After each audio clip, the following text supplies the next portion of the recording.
Hola, muy buenos días y bienvenidos maestros y maestras a la unidad uno. Pues bueno, esta es la asignatura Pedagogía Humanista. Bueno, en este proceso, por ejemplo, nosotros vamos a tratar de comprender qué es la parte de la pedagogía humanista. Para ustedes, ¿qué creen que pueda ser la parte de la pedagogía humanista? Dentro de estos factores es muy importante identificarlo porque realmente aquí es donde generamos un cambio bastante extenso.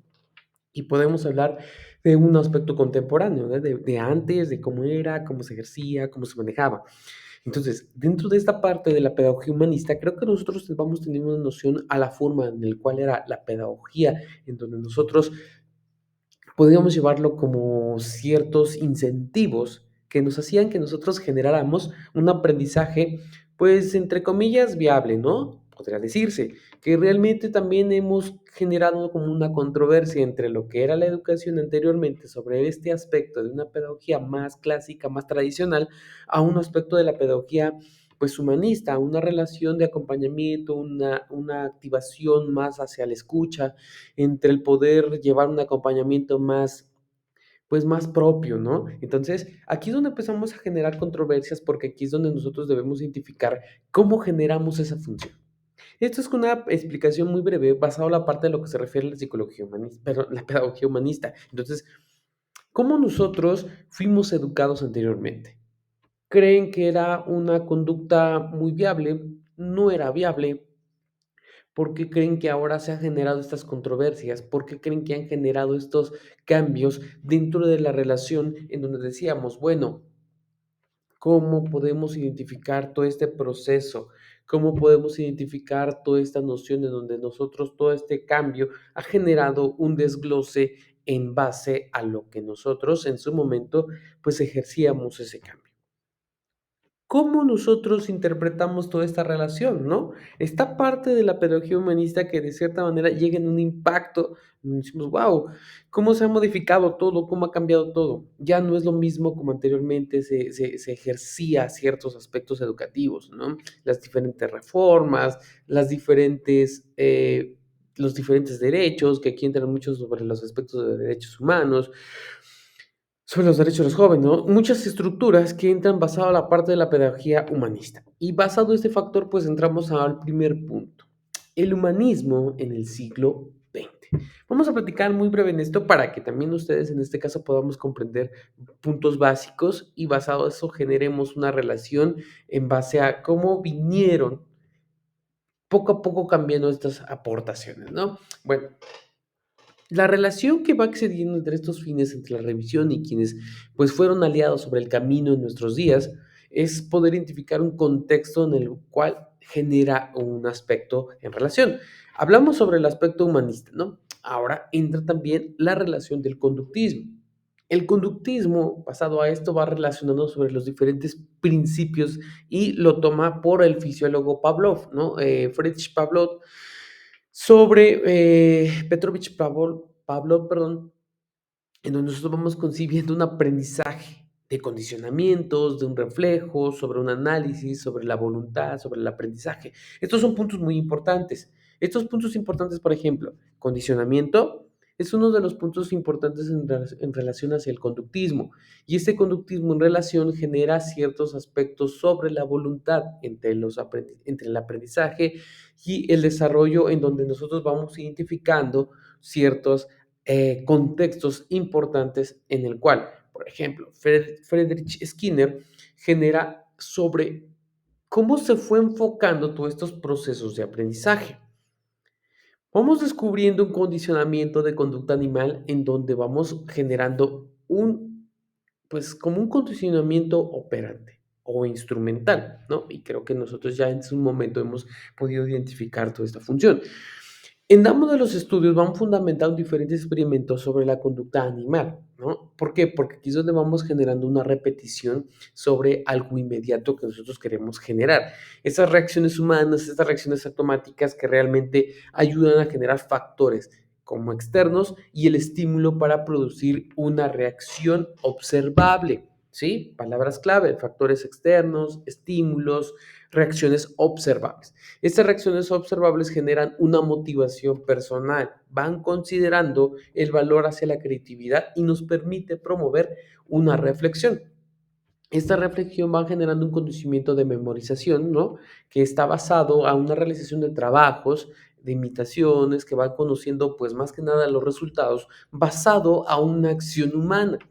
Estas acciones humanas, pues realmente es a lo que nosotros en algún momento hemos venido ejerciendo, ¿no? O sea, por ejemplo, cuando mamá nos regañaba, ¿no? No sé qué tanto. Voy a poner un ejemplo propio, ¿no? Por ejemplo, cuando mamá regañaba, o sea, solo con la mirada ya tenía yo ese condicionamiento previo, en el cual sabía que ya no debía de seguir hablando, ¿no? O sea, cuando me miraba. Entonces, aquí es donde generamos una parte de generar un contextivo mediante una explicación mecanicista o mecanicista, en donde va generando un aspecto humanista, pero va generando un paradigma en base a una relación autoritaria. Hay que identificar todo este proceso en relación en el cual cómo genera este impacto durante nuestro proceso de crecimiento, nuestros diferentes aspectos de promociones dentro de los procesos integrales de una persona. Una personalidad, un continuo tránsito, un aspecto de poder generar un aspecto aclarado de existencialismo, ¿no? O sea, bueno, ¿cómo lo llevamos este aspecto de existencialismo existencialista? Bueno, ¿qué es lo que en realidad estoy haciendo? ¿Qué es lo que en realidad quiero?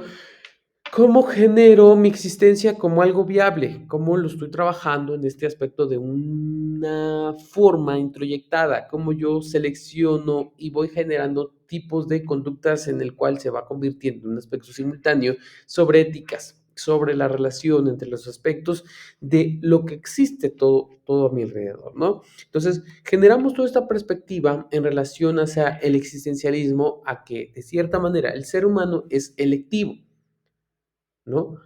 Capaz de elegir su propio destino. Esto llevándolo a un contexto humanista, de un paradigma, ¿no? El ser humano es libre para establecer sus propias metas de vida. El ser humano es responsable de sus propias elecciones, pero cuánto nosotros lo aplicamos y cuánto nosotros aprendemos de ello. Ese mismo sentido existen postulados comunes de la mayoría en un aspecto de psicólogos humanistas, ¿no? El ser humano es una totalidad, lo podemos llevar en un contexto holístico, ¿no? Este es un enfoque holístico cuyo objetivo consiste en estudiar al ser humano en su totalidad y no fragmentada. ¿Por qué no fragmentada?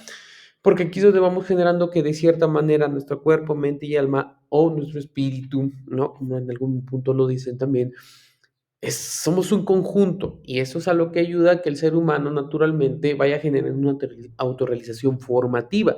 ¿Cómo estamos nosotros en nuestra autorrealización? ¿Qué es una autorrealización? ¿Cómo lo estructuramos? El ser humano inserta un aspecto de conducta en donde vive en relación con otras personas. Y eso es algo muy consciente de sí mismo, ¿no? Una existencia, algo que conduce al pasado y va generando ciertos aspectos muy fundamentales. Bueno, eso sería como unos aspectos relacionados a al humanismo en el siglo XX, o sea, esas ideologías que se fueron planteando para estructurar más a fondo eso, ¿no? Bueno, generamos basado esto, ¿qué es el paradigma humanista en la educación? Híjole, ¿ustedes qué creen? Bueno, el humanismo lo vamos a terminar, lo vamos a estar generando como un término que de cierta manera, ah, pues no resulta hoy tan extraño, ¿no? Pues en la vida ordinaria se escucha la relativa frecuencia la parte de un paradigma humanista, ¿no? Va implicando conocimientos, ciertos rasgos. Los primeros humanistas o el humanismo surgió como una imagen del mundo en términos a la Edad Media, ¿no? Entonces, los pensadores humanistas fueron entonces interpretando diferentes aspiraciones humanos impulsados a la decadencia de la filosofía eclesiástica, ¿no? Es como, por ejemplo, preguntar toda esta relación en el cual tú eres integral, ¿cómo trabajas esa integridad? ¿Cómo te sientes dentro de este factor? ¿Te sientes contento estudiando esta maestría? ¿Por qué lo estás estudiando? ¿Qué es lo que te va a generar? En un pensamiento pedagógico, por ejemplo, ¿no? Entonces, este razonamiento va adquiriendo diferentes cualidades de liberalismo, un realismo, una integración, un caso de liberalismo en el cual vamos reconociendo la parte significativa de la formación de autenticidad del hombre. el reconocimiento, el patente, la forma en cómo vamos generando diferentes castigos corporales mediante un aspecto de supresión, ¿no? Cómo es que eso generaba diferentes cambios de amplitud dentro de la educación y que de cierta manera generaba un desgaste constante, ¿no? Un desgaste que de cierta manera, pues buscaba un contexto hacia el objetivo, entre el que el ser humano es una totalidad, entre que el ser humano posee un núcleo central estructurado, entre que el ser humano naturalmente es a su utilización formativa y entre otros puntos dentro de estos paradigmas, ¿no? Entonces, basado en ese punto, generamos otro contexto. Paradigmas de aprendizaje. Bueno, en resumen, un paradigma educativo va siendo un marco pedagógico y científico de la referencia a comprender y analizar y avanzar en el proceso de enseñanza y aprendizaje, ¿no? Pues debemos abarcar diferentes contextos que van integrando todos los agentes educativos, el paradigma educativo, que vaya siendo inclusivo, que se va generando una integración de autores entre los alumnos y las capacidades que juegan dentro de la relación de agentes con cambio. Esta perspectiva de altas capacidades es una oportunidad de aprendizaje para toda la comunidad educativa, ¿no? Vamos generando un acompañamiento hacia el alumno en el cual vamos a adaptarnos basado a una parte importante, visión integral. Visión integral dentro del cual va adquiriendo una respuesta educativa a contemplar a todos los alumnos y a su entorno. Eso es como un factor bastante importante en relación, ¿sí? ¿Por qué? Porque aquí es donde generamos nosotros cierto cambio de acompañamiento y vamos generando cierto cambio de comunicación y confianza.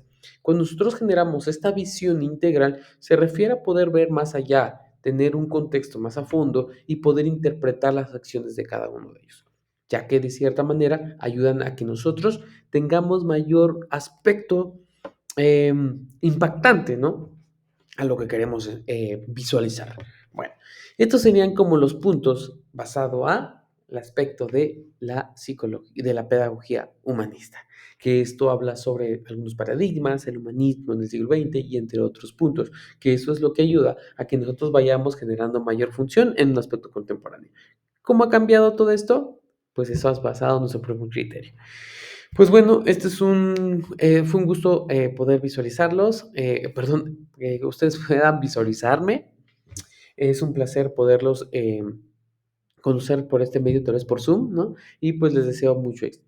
Vamos a estar viéndonos en la siguiente cápsula, que sería la cápsula 2. Hasta pronto y todas estaremos a la orden.